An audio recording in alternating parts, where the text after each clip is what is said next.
I'm overwhelmed by this movie, and I guess I felt that way a little bit after Malcolm X with you. I never know what you're going to throw at me sometimes at these movies. Well, Did this every film can't be a big, fat, juicy meatball, Donald. I Right. got to throw you a curve once in a while, right? Yeah, because I mean, I'm over into pluses. I knew about World War II. I love The Longest Day.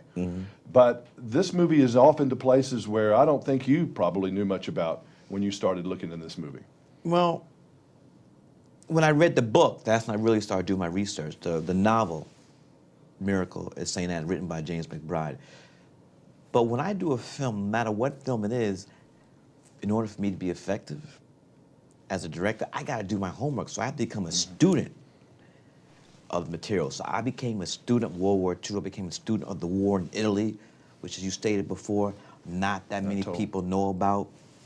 So the more the information is good, education is good. You might not use it all, but it's there at your disposal.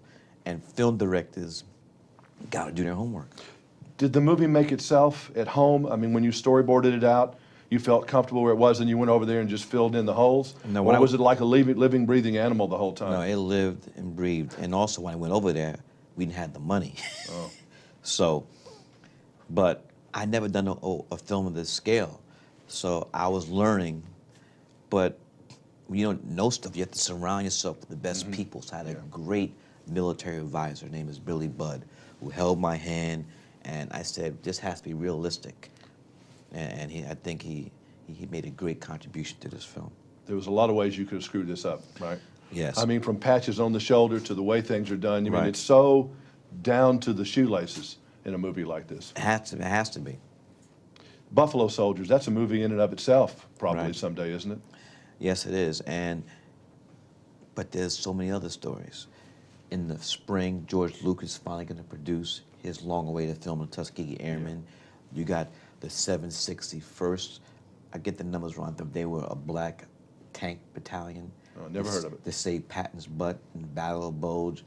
You had the Red Ball Express, which was black drivers. Patton's army, the Fifth Army, was advancing so fast that they were going past the supply lines. Right, they ran out of their gasoline. So they formed these black drivers back and forth, back and forth. So what's that? I mean, listen, you know, we've been through this before. I'm Right. from Montgomery, Alabama. All right, there's racism and there's all that discrimination stuff in history. Right. But why would that not just be told outright? If these, I mean, that was the Tuskegee Airmen was an experiment Right. to some degree, but these guys were out there doing it, man. They were Right. doing it just like Patton's army was doing it to the left and to the right. Right. Why was that never particularly talked about? Now that you've had time to think about it a lot. Just mean, because people didn't want to or didn't care? They didn't. It's just one of those I don't knows out of history, isn't it? Yes, and here's the thing. The greatest thing Hollywood does is mythology. Okay. And if you're not a part of that mythology, boom. I feel the reason why America dominates the world is culture. It's not because we have more nuclear arms than anybody else. It's TV, music, films. When you go anywhere in the world and they see John Wayne in a World War II film or a John Ford Western, you know exactly what that means. That's why we began this film with John Wayne in The Longest Day. And that's how we are viewed as Americans, to the good and to the bad, Yes. as John Wayne over the years. And with the present administration, the gunslinging, that type of stuff. So,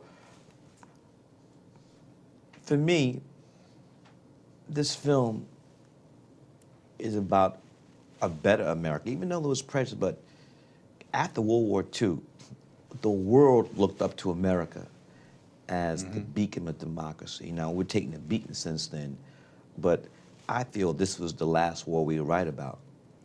And that's why I wanted to do a World War II film. A lot of great stories. I mean, the Nazis were as bad as, and you've also, the first time anybody's ever showed the Nazis to be as bad as they were. Hollywood has kind of glanced over that real extreme brutality. You weren't afraid to show it.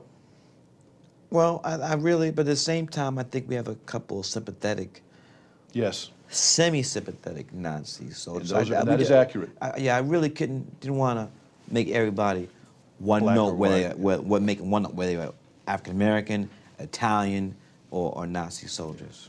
Did a great job. I'm still overwhelmed. Makes everybody go to the library after this movie's over with, though, because you want to know more about it. Thank you very All much. right, thank you. Good to see you again. Thanks, you too.